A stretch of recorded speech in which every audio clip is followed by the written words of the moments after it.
Still the one, Melbourne's Channel 9.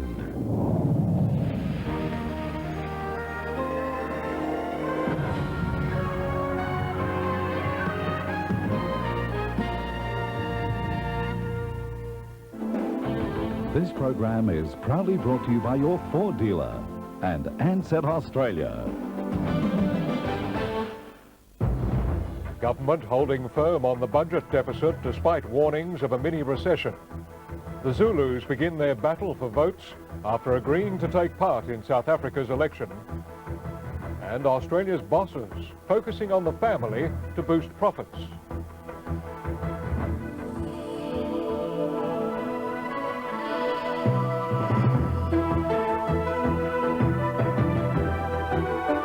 From National 9 News, this is Nightline with Jim Waley.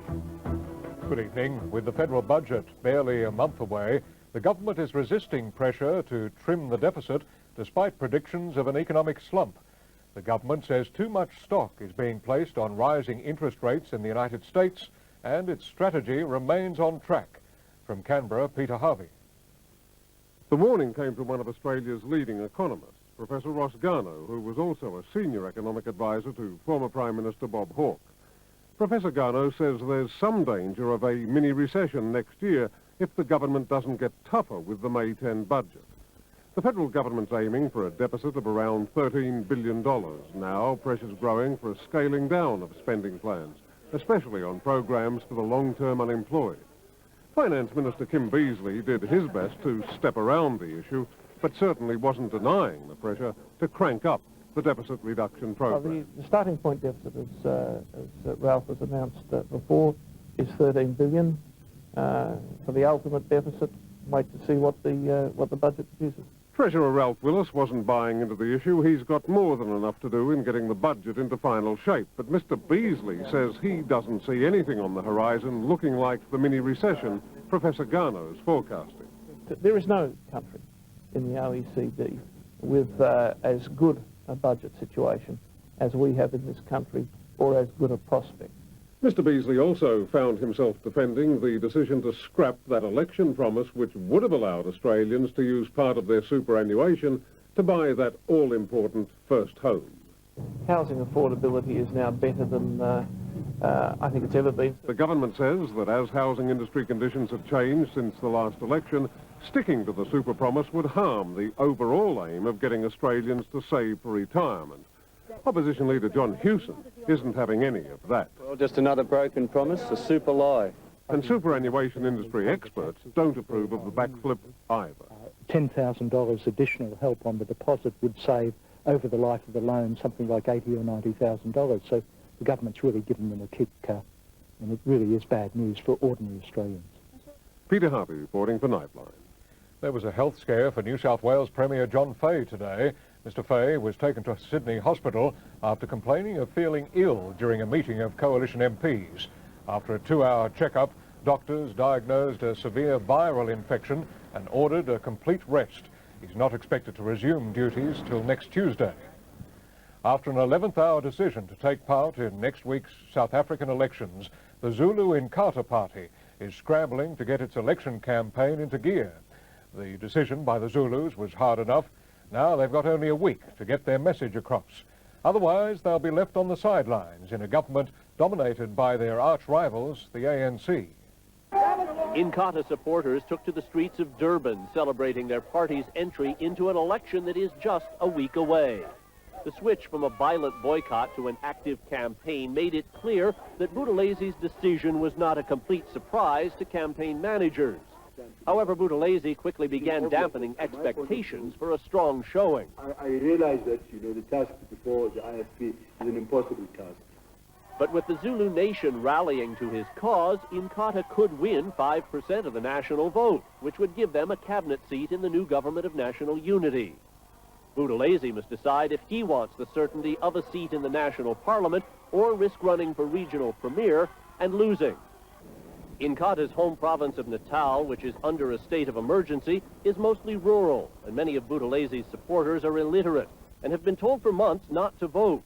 Changing the message isn't going to be easy. I know more about the IFP was out of the election. but I didn't hear nothing about the in. There will be little time in Natal for the voter education that has inundated the rest of the country. The Election Commission must now set up hundreds of new voting stations in areas where Inkatha would not allow them before. Hundreds of Aborigines marched in Brisbane today, protesting against the report into the death of Daniel Yock. The demonstrators believe Yock died as a result of police brutality after being arrested last November during a protest march. Queensland's Criminal Justice Commission found his death was the result of a heart attack. Today's rally was peaceful, although copies of the report were set alight outside the Commission's offices. In Victoria, a huge chemical and armaments complex looks set to be built on the bay near Geelong. Depending on the outcome of an inquiry, chemicals stored at Coode Island will move to Point Lilias, while Point Wilson will be the location for an arms depot. Currently located on sites in Sydney required for the 2000 Olympics, the Defence Forces facility could be operational by 1999. Jervis Bay, south of Sydney, had been the preferred location, but local opposition seems to have swayed the government. The fate of Coode Island has been in the balance since a big explosion there in 1991. League star Greg Alexander was in court today to give his account of the night he allegedly assaulted a woman at a hotel. Alexander admitted pushing the former girlfriend of his late brother, saying he was disgusted with something she said. Greg Alexander is accused of assaulting 3 women while attending a party with his family at a Penrith hotel last year. In the witness stand today, Alexander said the incident started after comments from Belinda Martin about her seeing the body of his late brother Ben. I was very upset. I felt protective towards my mum and sisters when someone spoke about Ben. Ms. Martin has claimed Alexander grabbed her by the throat and punched her in the face as he forced her to leave the party. Alexander admitted there was an altercation, that she first grabbed him by the shirt and that he pushed her away with his hand on her neck, explaining to the court he was merely acting out of frustration and disgust. Alexander's solicitor asked him, "Was your intention to hurt her?" "No." Alexander said he was also attacked outside the hotel by a girlfriend of Belinda Martin. "I felt someone hitting me in the back and then heard her say, 'Alexander, you're dead, just like your brother.'" Alexander's sister Megan and brother Peter also gave evidence today, denying involvement in any assault. Damien Ryan for Nightline. Australian yachtswoman Annalise Guy is home from the Great Southern Ocean. She was finally reunited with her family in Brisbane, a moment she thought she'd never live to see. When Annalise Guy was rescued a week ago, she longed to be with her daughter. The 9 networks Today show captured that joyous reunion in Chile. Annalise had lost more than 20 kilograms during her journey. It was to be the first solo circumnavigation of the world via the Antarctic. So it was very, very hairy. It was like a wrestle with the devil. That wrestle included 5 knockdowns and a 360 rollover in mountainous seas near Cape Horn. She lost radio contact on February 20, her logbook matter of fact. Very big seas, gas bottle tied, 360 degrees, life raft gone, 2 radios gone. Then her electronic steering broke as she headed for the Antarctic Peninsula. Annalise couldn't leave the deck for any length of time to sleep. Temperatures were down to minus 30 degrees, icebergs a constant threat. They'd loom out of somewhere and just simply disappear. I often affirmed even out loud that A, I was going to stay alive, and B, the bad guy can get lost. When Annalise was finally picked up by a British naval ship near South Georgia, she'd almost lost hope. Her final logbook entry had bid farewell to loved ones. One of the comments was, "I've been very, very selfish, and I'm very sorry." Her adventure now over, Annalise was reunited with the rest of her family in Brisbane this afternoon. Very tired, yeah. We've had a lot of lack of sleep and that sort of thing, but I feel great. I'm just so happy to see the family. Kim Carter for Nightline. After the break, the big payout to police bashing victim Rodney King, and Lee Kuan Yew defends Singapore's flogging laws.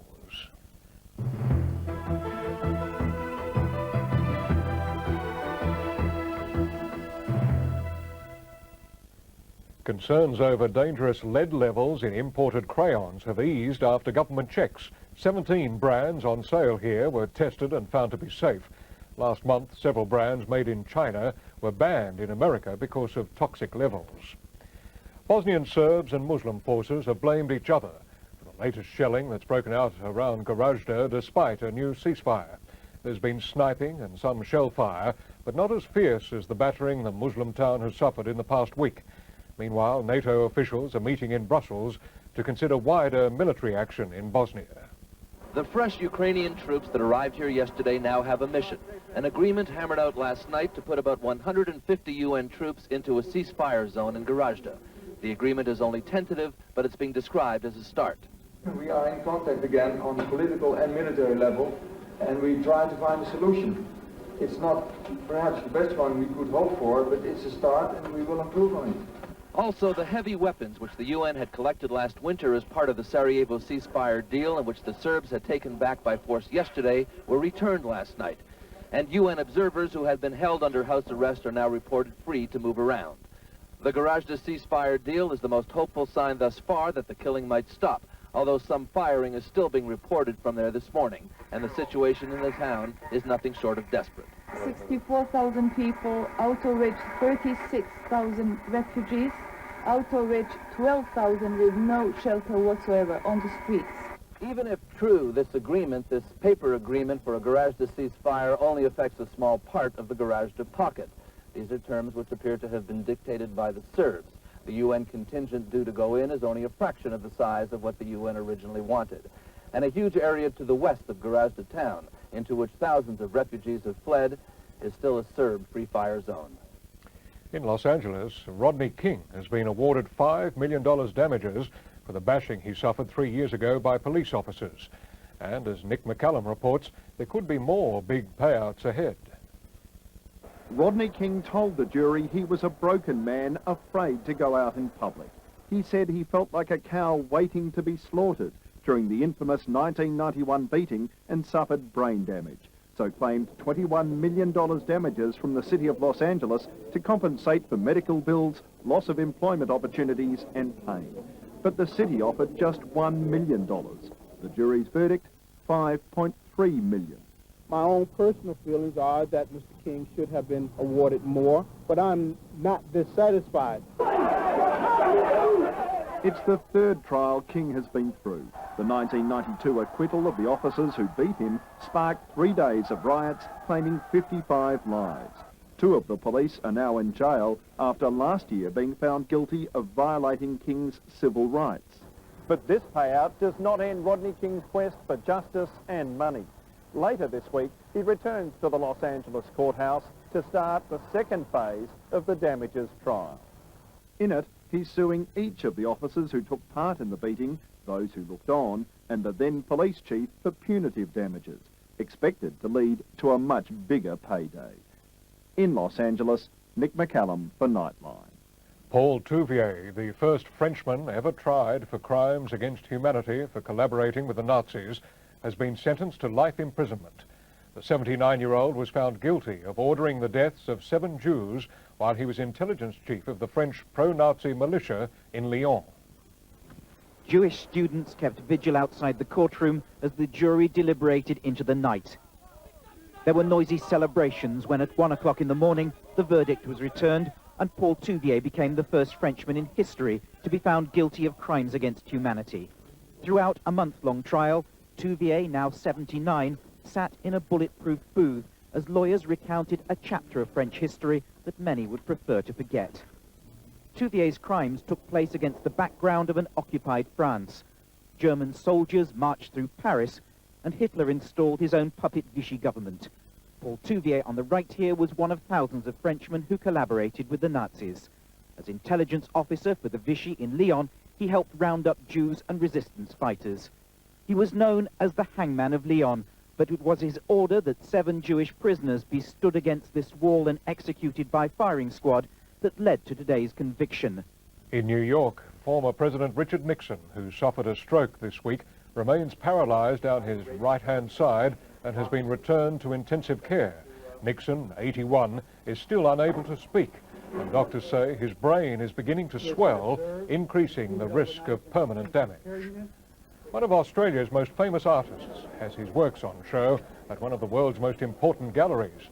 27 of the late St. Sidney Nolan's Ned Kelly paintings have been hung at the Metropolitan Museum of Art in New York. It's the first time an Australian has had a solo exhibition at the museum. In Singapore, American teenager Michael Fay, who faces a flogging for vandalism, has lodged a final plea for clemency. But judging by the attitude of former leader Lee Kuan Yew, currently in Australia, there's little chance of a reprieve. Singapore is proud of its clean-skin image. No slums, no graffiti, no litter, and very little violent crime. You can walk here and not feel that you're going to get raped or you're going to get robbed or something like that. But there's a price to pay. Individual liberties which we take for granted. Government cameras monitor the streets and the subways. Police can arrest people on suspicion alone and then hold them without informing relatives. Newspapers and magazines are subject to censorship. It doesn't pay to mess around with the system. Tourists and residents alike face heavy fines for jaywalking, smoking and drinking in public. Fail to flush the toilet and you'll be forking out more than $500. Conformity is the order of the day in Singapore. You've got to conform. If anything, the furor over the Michael Fay case has hardened attitudes towards crime. Speaking in Canberra today, Singapore's former Prime Minister Lee Kuan Yew defended his country's flogging laws. If you think it is barbaric, then please don't bring your 17 or 18-year-old son with you to Singapore. And if you do, please warn him of the consequences. Rob Wallace for Nightline. In a moment, the Australian agenda tonight, how some bosses have realised the advantages of a softer approach to family ties.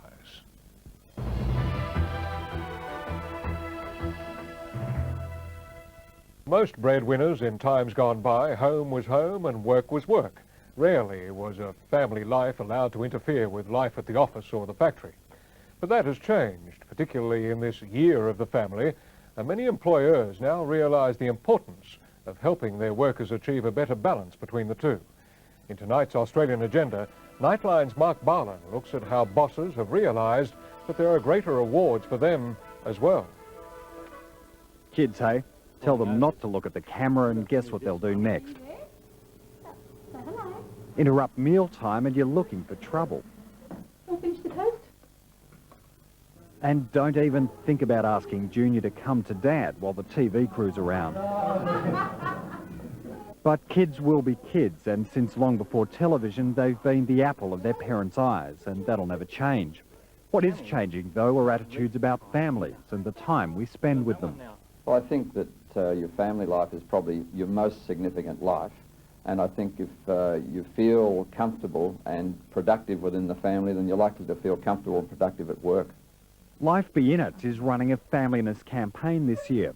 It acknowledges that holding down a job is more important than ever for one and increasingly both parents. It says people should try to give higher priority to their family. In many cases, it seems that's already happening, thanks largely to mum. I think because of the real increase in the number, for instance, of women in the workforce, and when you have a change in the way women are organising their family life, then you have an effect on men. In most cases, that effect is a demand for more flexible working hours and time off for family commitments. Andrew Esposito and his wife Janet work for Unisys. After recommendations by a staff committee, the company set up more generous arrangements for maternity and paternity leave, allowed people to work from home, had office family days and provided tax breaks for childcare. That approach won Unisys the Work and Family Award, as well as accolades from staff. All of a sudden you've got a little baby on your hands, you've got two careers that involve an awful lot of travel, and you know, it was a real comfort to know that it was just a matter of having the company through their own HR setting up all the procedures, and you just show up on the day with Bradley. If we can attract really high caliber people and keep them, then that's very beneficial for us, and people stay where they're happy, and therefore, you know, recognising that part of their life is their family is a very important acknowledgement. Here at Canberra's Woden Valley Hospital, nurses have won perhaps the most significant of family-related victories. They've essentially been granted the right to choose their shifts based around the needs of their children.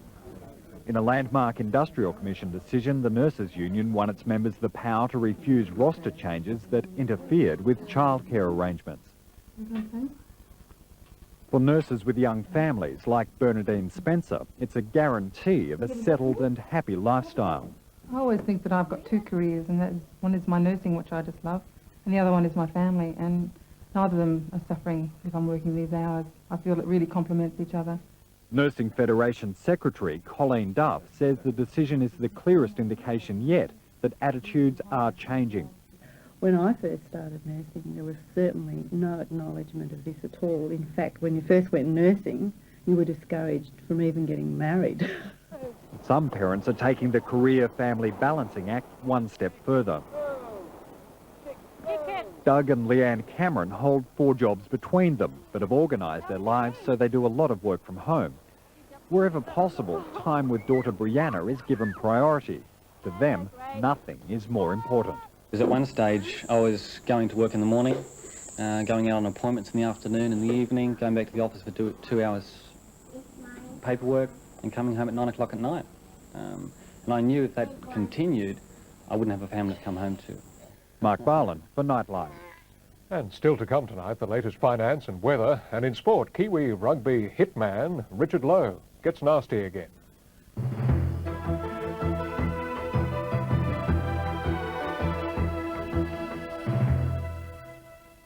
To sport now, and the tennis career of Monica Seles appears to be over. The former world #1 has not played since being stabbed by a crazed Steffi Graf fan during a match early last year. Her father says she may have physically recovered, but mentally she's unable to cope. She's now believed to be living in Hollywood with an actor. Controversial Kiwi rugby player Richard Lowe is in strife again, accused of violent play during a club match. Lowe, on the left, is seen to be stomping on an opponent. He also kneeled on the neck of the player. The All Black prop has a nasty record, a 6-month ban in 1992 for eye gouging, then caught by the cameras but not by the ref for this elbow on Australian winger Paul Carozza. Victorian teenager Joanna Hughes tonight became only the 2nd Australian woman to reach a World Championship Gymnastics final. Her effort in the floor exercises was by far our best in a day dominated by the sport's big international names. Despite his obvious disappointment at missing out on the weekend finals of the pommel horse, an event where he claimed bronze in Barcelona, Germany's Andreas Wecker atoned today, qualifying 8th on the parallel bars.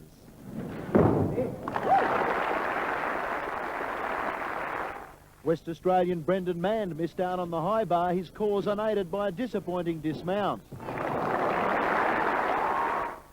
Russia's Alexei Nemov is setting the pace, his work the hallmark of the second day at Boondall, the talents of over 300 international athletes showcased so far. Britain's Marvin Campbell scored well on the high bar, but dropped to 10th as the competition developed during the day.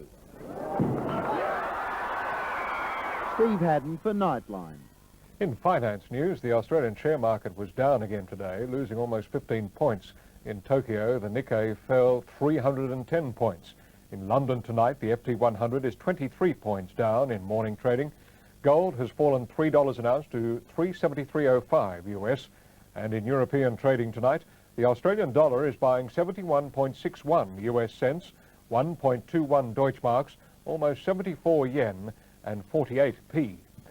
The national weather, and there's a high near Adelaide and a weak cold front off New South Wales. The forecasts, fine in Darwin and Brisbane, mainly fine in Sydney, fine in Canberra, Melbourne and Adelaide, some late showers in Hobart, and a fine day in Perth. That's the news this Wednesday night. We'll leave you with the Australian preview of the movie Sirens in Sydney tonight. There was the usual big turnout of celebrities and stars of the film, including Elle Macpherson and Sam Neill. Sirens, the story of artist Norman Lindsay, has had mixed reviews. It opens around the country next week. Good night.